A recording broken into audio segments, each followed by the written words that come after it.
The Legend of Zelda Majora's Mask has piqued my interest for quite some time now. It's weird, it's dark, it's simply fascinating. But underneath it all, it's an adventure unlike any other, full of charm and color. Let us take a look behind Majora's Mask.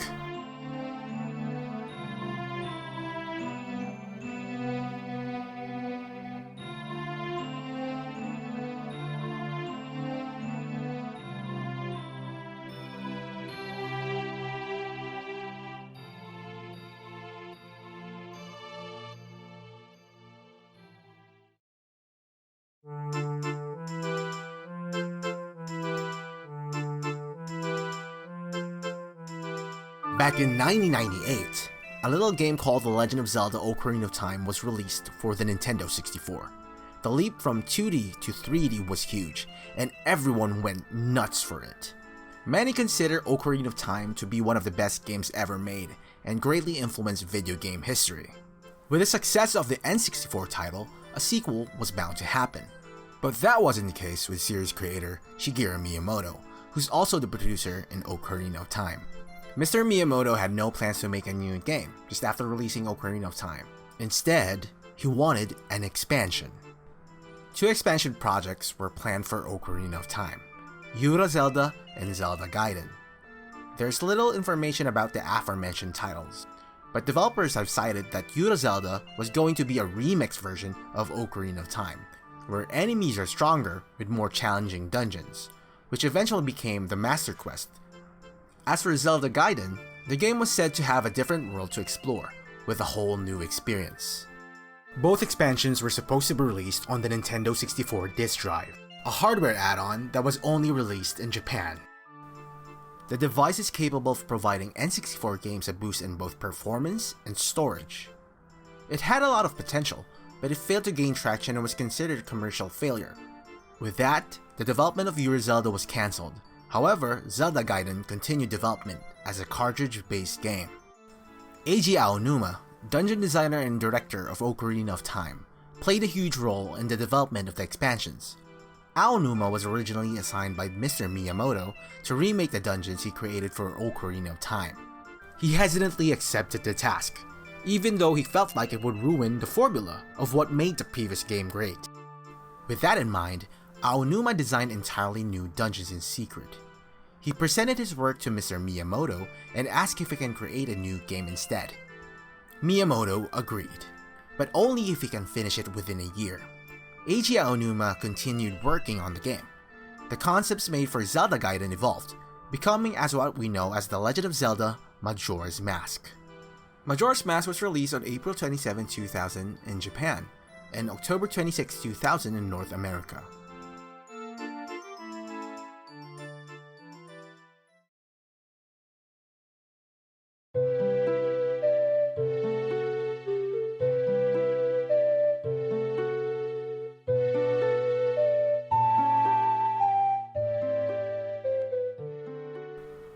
The story of Majora's Mask continues after the events of Ocarina of Time. After saving the Kingdom of Hyrule from the clutches of Ganon, young Link went on a journey to search for a trusted companion, Navi. Along the way, he came across a Skull Kid wearing a mask. With the creature were two fairies, Tattle and Tail. The trio toyed with the youngin and stole his ocarina and trusty steed. Our hero, quick on his feet, grabbed onto his horse's leg. He clung on for his dear life, but was sadly left behind. Link went and followed where they were going. As he was running, he fell down a huge hole. It was a long drop, and we see symbols of what we would encounter on our journey. Once he reached the bottom, he is then reunited with the pesky trio. The creature has a trick up its sleeve and turns Link into a Deku Scrub. In a completely different form, Link needs to find a way to turn himself back to normal. Tattle, one of Skull Kid's fairy friends, was left behind. The fairy allies itself with the hero to catch up with Skull Kid and to be reunited with Tail. The duo overcame several obstacles and encountered a familiar face, a man bearing a bright yet sinister grin, the Happy Mask Salesman. The salesman informs us about the predicament he's in.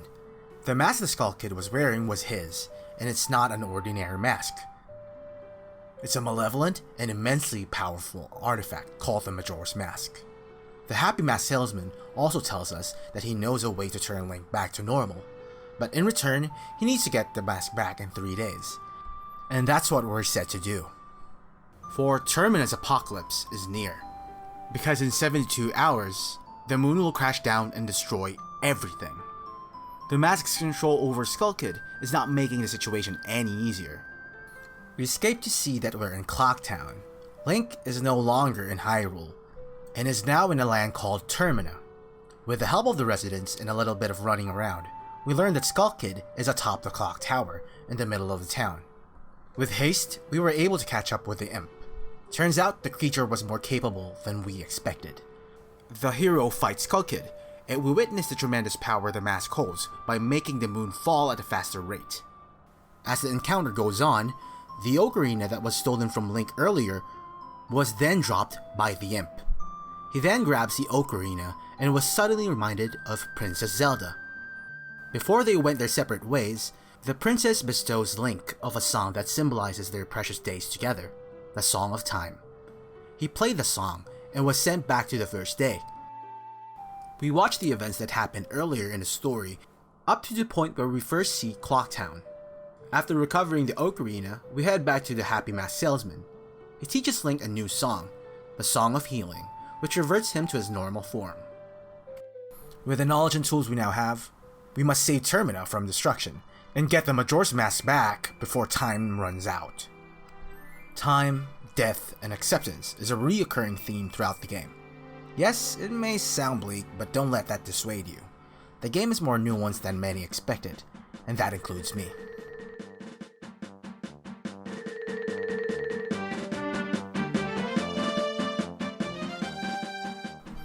Termina is divided into 5 major areas: Clocktown, the world's primary hub, the Woodfall region, the Great Bay, Snowhead, and Ikana region. The mentioned regions have smaller sections, which houses dungeons and other interesting landmarks. The visual design of the game is a mix between delightful and uncanny. Areas look distinct from one another. Clocktown stands out among all of them. It's not the biggest video game town out there, but the atmosphere it gives off makes the area lived in. The locals remind me of people you meet and greet in real life. You see them do their routines as they go by, and it gives a great sense of immersion. The colorful town is made even more vibrant by the locals that inhabit it. The art/design of Clocktown is surreal even for a fantasy series like Zelda. Most residents have purpose and their own stories to share. As you interact with them, you get to know more about their personalities. The 3D models for most of Termina's natives were grabbed directly from Ocarina of Time. A few of them are newly created characters and have their own questline. The same goes for some of the creature models.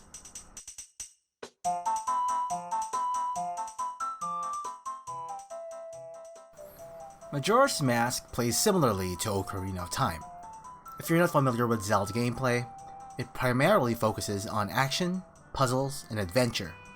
As you explore, you'll learn that each area have their own quirks. The swamp area looks and is dangerous. This makes a player a bit more cautious of their surrounding. As for the Great Bay, it's completely different. It's bright and cozy, which gives a more relaxing atmosphere, but don't let your guard down. Creatures and enemies inhabit these areas and have different ways of attacking. Some are more aggressive than others, and some cannot be defeated through sheer force. Zelda combat is about reading the enemy's actions and properly adapting to it. Bosses and enemies almost always have a weakness to exploit, and it's up to the player to discover it. For a 3D game released more than a decade ago, it still controls well compared to its contemporaries. I'll admit, you'll experience a little bit of jank here and there, but it's not that bad. While the game shares the same engine as its prequel, there are several noteworthy mechanics exclusive to Majora's Mask. According to Aonuma, there were other ideas they weren't able to fully utilize in Ocarina of Time. One of those mechanics was the mask mechanic. One of the main features of the game is the ability to wear masks and change forms. There are 24 masks you can pick up throughout your journey, and each mask gives a particular ability that can help you finish a task. Some masks are required to solve a puzzle or get through certain obstacles. Forms also play a great role in combat. Each form have their own way of attacking. Young Link has his own trusty set of tools you can use for defending yourself and exploration. You have your sword, shield, bow, and a hookshot to name a few. As a Deku Scrub, you can propel yourself in the air by using the bulbs you see in the world. Link can glide in the air to access hard to reach places. For combat, you have the spin attack, a fast melee attack that can also be used to strategically position your character. While not as good as your bow, you can use bubbles as a ranged attack. The Deku Scrub form can also hop on water and jump on lily pads. However, Link loses the ability to swim. With the Zora mask, you gain the ability to swim swiftly underwater. Using the magic meter, Link swims faster to create a current that causes damage to enemies. The Zora mask also grants the technique to throw projectiles that act like boomerangs. Wearing the Goron mask gives you the power to roll around and crash into objects. The mask also grants Link to a new fighting style and the ground pound attack. There are tons of masks to choose from and play with. One of my favorites is the bunny ears. Calling it a mask is stretching it, but the headgear gives you the ability to run quickly, which is cool. Acquiring new masks can get exciting at times, and I recommend to get them all. The mask system greatly adds to the gameplay, and it also makes the Happy Mask Salesman a more interesting character.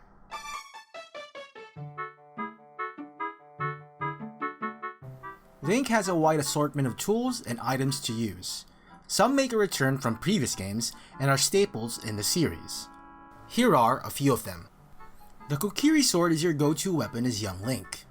It can be upgraded to make it much stronger and is helpful with tough fights.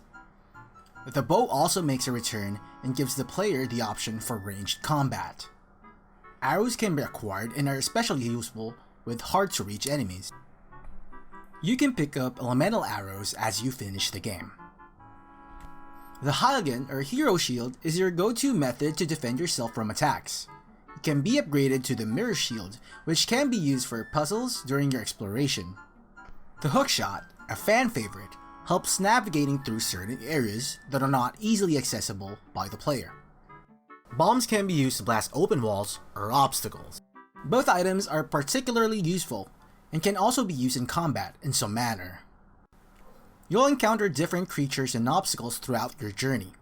Using the perfect tool or mask for the right situation will give you the edge in combat or in solving a puzzle. Learning their strengths and weaknesses will provide significant advantage to the player.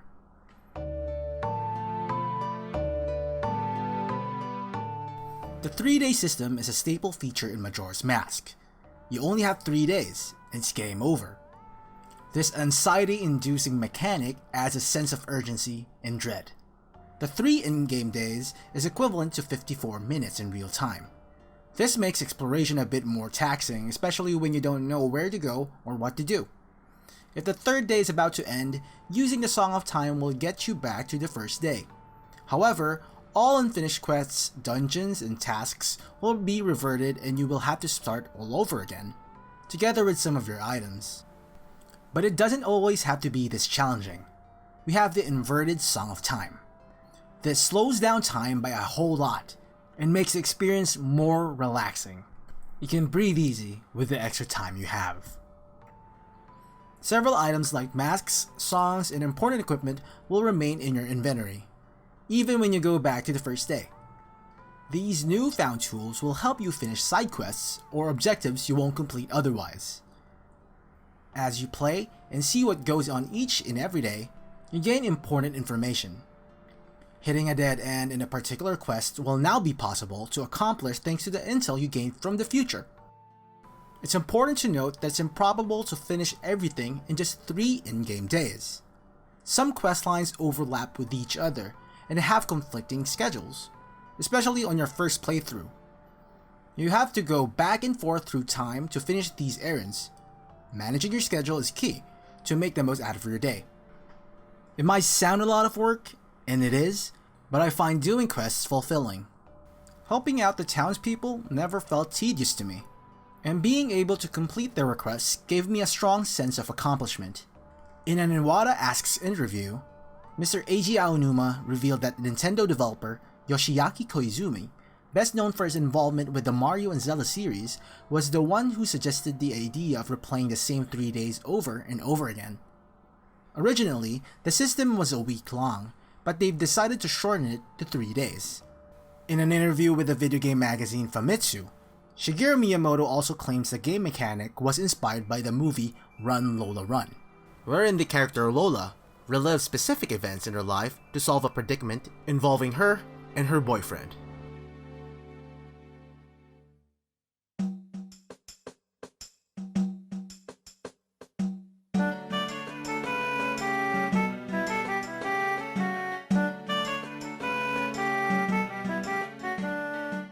Music and songs play a huge role in the game. Like Ocarina of Time, you learn songs that you can use in your adventure. You play these songs by hitting notes in real time, and each song has its own special effect.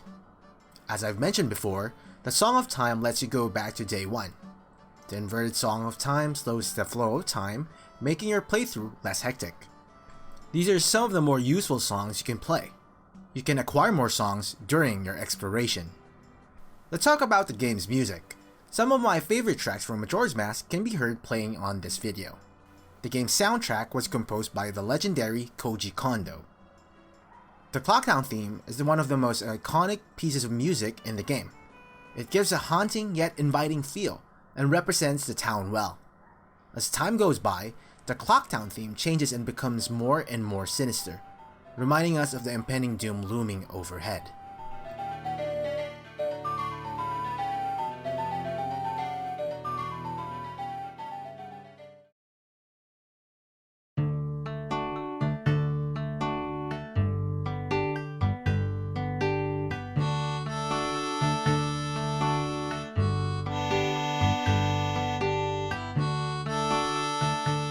Much like other Zelda titles, exploration is an integral part of gameplay.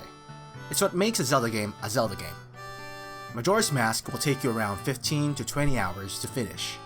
But if you do everything the game has to offer, it might take you around 30 hours for a complete save file. If you've played your fair share of action-adventure games, it's going to be an easy to moderate run for you. The main quest is great, but the side quests make the adventure more exciting. From protecting an old lady from a thief, to marching with a bunch of chicks, the Land of Termina contains tons of quests for you to accomplish. These quests are endearing and often reward the player for finishing them. I can't stress that enough. One of my favorite quests involved the player helping out the world-famous Romani Ranch. There reside 2 sisters, Cremia and her younger sister Romani. The ranch is known for producing their special type of milk, Chateau Romani, known as the tastiest milk in Termina. Without spoiling too much, you help out the sisters with poachers and other problems, and it gets crazy towards the end of the questline. The Store of Anju and Cafe also struck a chord with me. The questline is one of the more challenging tasks in-game. It's not that difficult, but it requires the player to do a series of actions in a specific order. With that said, it's one of the most beautiful stories in Majora's Mask, and encapsulates what the game truly is about. I would suggest going in completely blind. Finishing all quest lines, getting all the masks, and collecting all the other items is what makes the game most enjoyable for me. The world of Termina is nothing short of mysterious. There are still lots of questions left unanswered, and that's what makes it beautiful.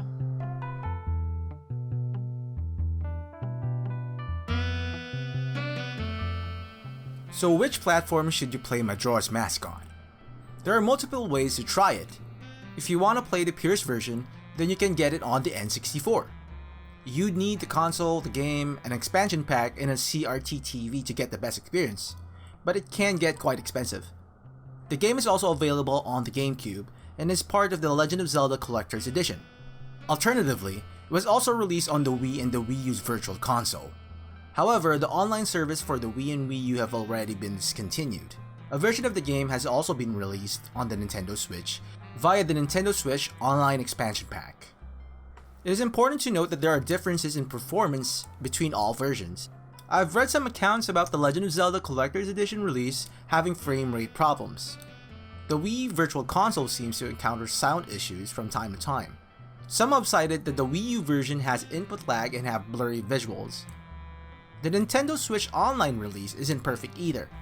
Many complained about delays in input and other inconsistencies. But I've read that Nintendo patched a few of those problems already.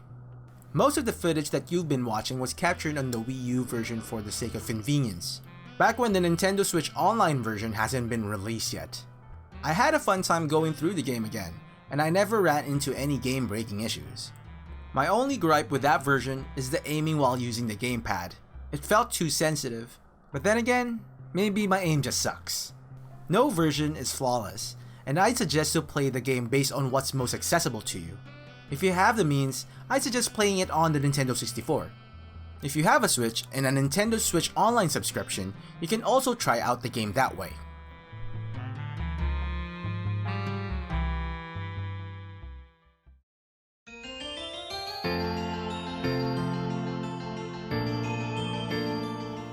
Some of you might have noticed that I've hardly mentioned the remake, The Legend of Zelda Majora's Mask 3D.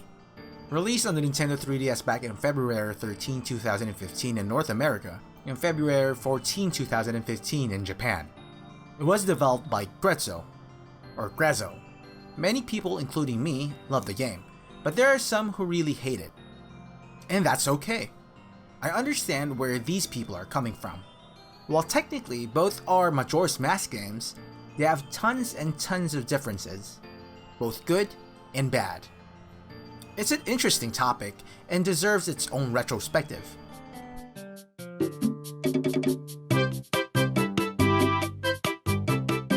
From Animal Crossing to A Link Between Worlds, Majora's Mask have been referenced quite a lot in other Zelda and Nintendo games. So here's a few Easter eggs in other series. The Super Smash Bros. Series have included characters and areas from Majora's Mask. We get to fight as young Link. He can use tools and weapons from Ocarina of Time and Majora's Mask. Players can duke it out at the Great Bay Stage. One of adult Link's alternate costumes is the Fierce Deity set. While Skull Kid is not playable, a costume of the Little Imp donning Majora's Mask is available for Mii Fighter. Tingle, a supporting character that debuted in Majora's Mask, has his own spin-off games on the Nintendo DS. He's also a playable character in Hyrule Warriors and Hyrule Warriors Legends, alongside with Skull Kid and Young Link. Tingle Island is also a homage to the lovable green character. Speaking of Breath of the Wild and Tears of the Kingdom, you can get Majora's Mask as a wearable headgear. Its in-game effect causes some enemies to not attack you. The Fierce Deity armor set and sword is acquirable by using the Young Link amiibo. You can also get it by playing through Tears of the Kingdom, which was not the case with its predecessor.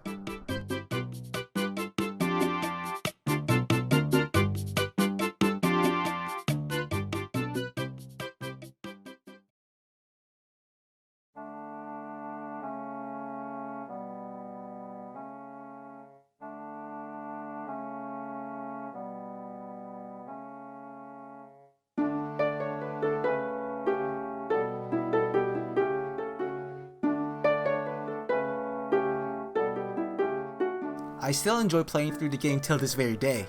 While it has shown its age in some aspects, there are still a lot of things that makes it a timeless classic. I'm truly fascinated by the story and the world it inhabits. It is not often that I care about the characters around me. The people of Termina genuinely makes me want to help them as much as I can, not because the game wants me to, and that's rare when it comes to interactive media. So, why do I love Majora's Mask? Is it because it's weird? Sure. Is it because it's quirky? Probably. Did I have a fun time? Most definitely. It's a game I'm very nostalgic for, even when I didn't play it growing up. I can go on and explain why I like the game, but I think there's more to it. Majora's Mask resonates with me at a level that's beyond explaining. This review, retrospective, is my love letter to one of my favorite games of all time.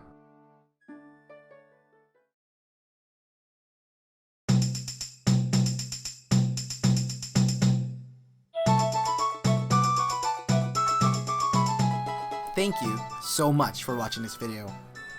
I hope you subscribe if you like this type of content.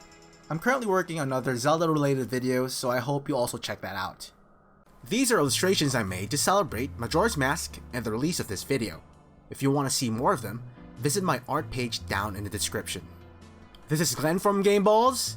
Thanks for stopping by, and go play with yourself.